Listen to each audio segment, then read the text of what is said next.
So if you tend to frequent the internet, especially around, like, I don't know, the 2000s, you've probably been exposed to YouTube poops. They're an icon at this point, although they've been changed ever since their, I guess, golden age, many would say.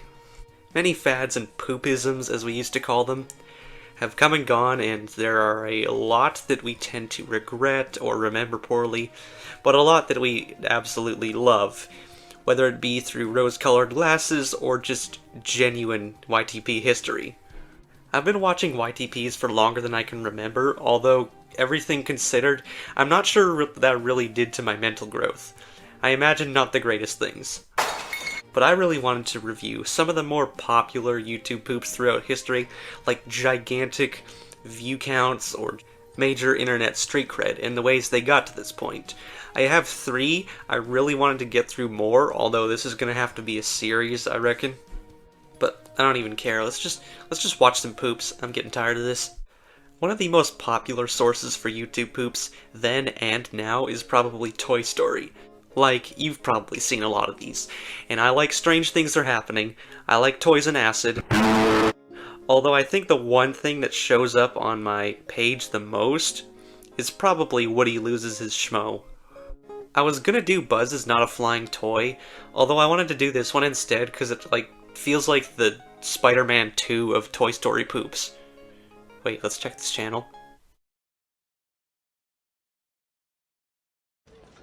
Now, Woody Loses His Schmoe isn't particularly all that traditional.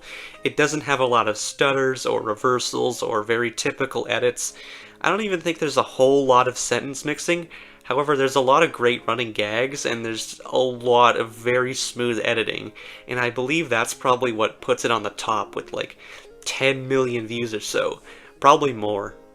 This one's so straightforward, but I can't help but just rewatch it whenever I can. It's so classic funny. It's the most simple, straightforward poop anyone can think of. I mostly wanted to start with this one since it's the most accessible. It's, from my knowledge, pretty much clean, and it's just generally very regular.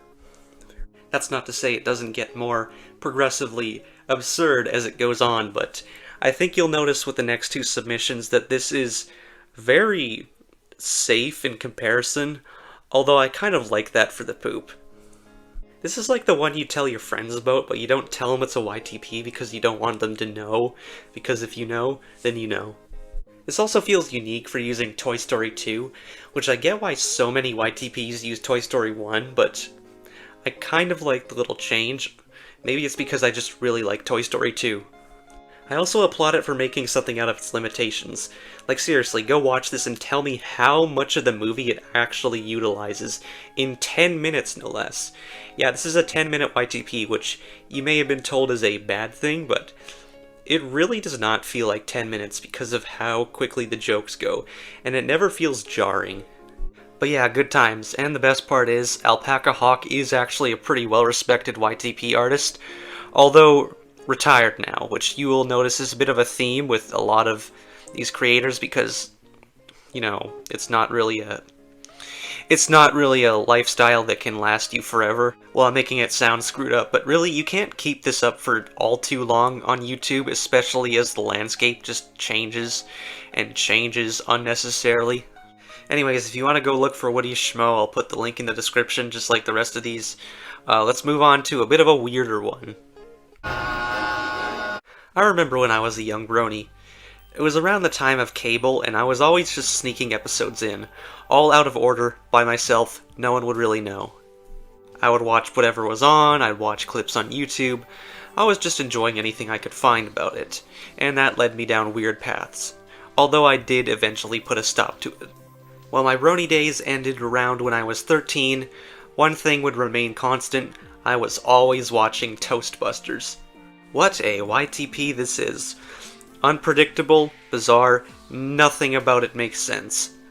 And even though I've seen this countless times, and I know it's coming up, I still get whiplashed by everything that's going on within this YTP at all times. First and foremost is probably the structure of the YTP. There are these large sections of comedy through a lot of traditional means, although it does eventually break into a lot of psychedelic episodes. That's the only way I can describe them. There are these short moments that are basically just this.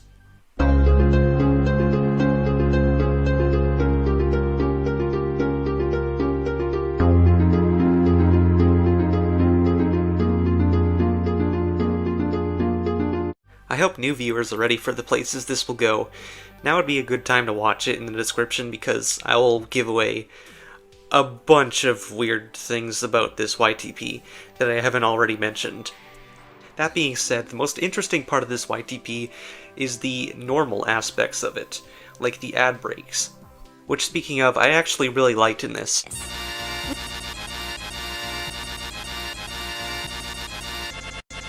You don't see that all too often during this era where people mess with the whole cable aspect of these sources, and it works really well here. Do you think this is like one of the only archives of all these like ad breaks for this specific moment in time? Probably not, whatever. Combine that with the whole story behind it being mostly comprehensible, and you've got a pretty good balance. I also really appreciate the comedic timing. It's pretty fast, and it never really beats down any of its bits, and there's an array of alternate sources that go with it that really help diversify it. There's so much of this crap that's been etched into my memory, and I could probably just say on the spot at any given time. I guess my only problem with this YTP is that it doesn't really utilize the episode source as much as it utilizes the rest of its sources. This probably could have been any episode of My Little Pony. I guess it worked anyways. But otherwise, it's very interesting and pretty well made, even by today's standards. It feels like it started out as a pretty standard procedure YTP, but then the creator started layering it carefully bit by bit, and now we have this. So yeah, Toastbusters. This was a bit of a more personal pick. I've noticed the view count isn't nearly as high as the contemporaries on this video, although it's a little self-indulgent. I guess this can be considered a cult classic, although I still really wanted to bring attention to it because I think... Is that the fucking dog that showed up in the Impossible quiz?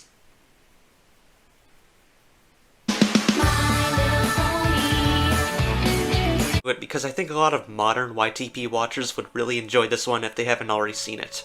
Otherwise, I think there's not much else to add to this one without just completely giving away all that makes it funny.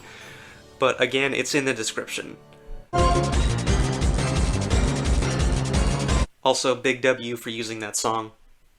So I'm saving this one for last. First of all, it's the hardest to recommend, and it's also the hardest to explain. Hotel Mario is basically just an icon in meme culture at this point, and while a lot of people have grown tired of it, we must not forget our roots, even if we wish we could. I Accidentally Hotel Mario is weird. Really, really weird. It's simultaneously the most normal and deranged piece of the creator's work so far. The first minute it already makes an incredibly lasting impression. You instantly know what this is going to be, and you are going to have a stroke watching this. I can understand if this is not going to be for everyone because of who the creator is, and also there is an abundance of stutter loops.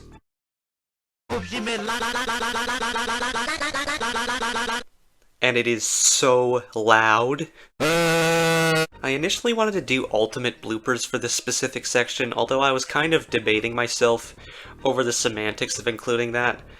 But regardless, I kind of made it here anyway, because this is like probably one of my favorite Hotel Mario videos in general.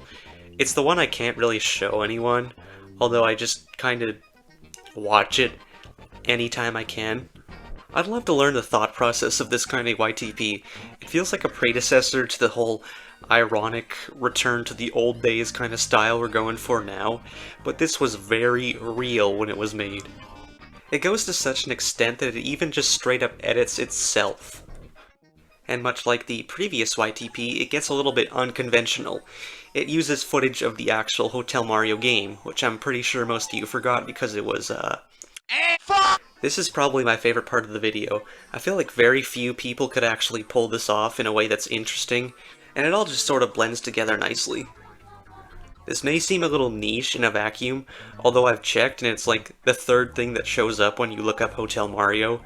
It's sort of a cult classic, much like the YTP before it, and I'm convinced that at least one of you has seen it before. Like, come on.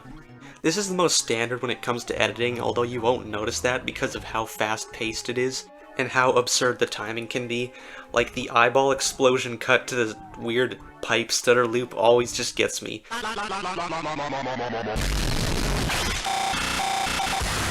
Otherwise, there's not a whole lot of other standout moments, although I do really appreciate the way he can turn 3-second gags into, like, full half-a-minute long moments.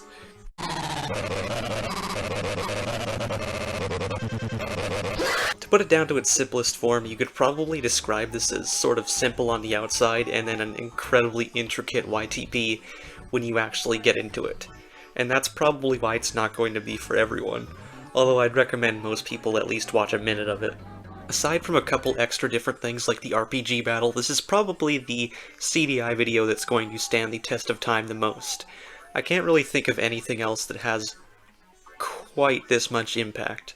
So I just wanted to sing its praise in any way I could, even if it's, Even though I've been on this for 10 minutes, I feel like I've barely scratched the surface of this whole topic. I do wish to cover some things by other creators like I'm a Person, or Number One, or CS, or Death Things, but that'll have to be down the road.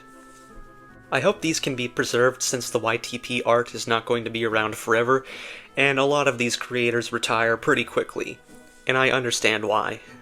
This is an amazing part of the site, but it's not really sustainable, and it's not going to last for too long for most people. Don't be too surprised when your icons disappear or retire, since that can happen at any time, and for any reason. Matter of fact, I'm gonna disappear right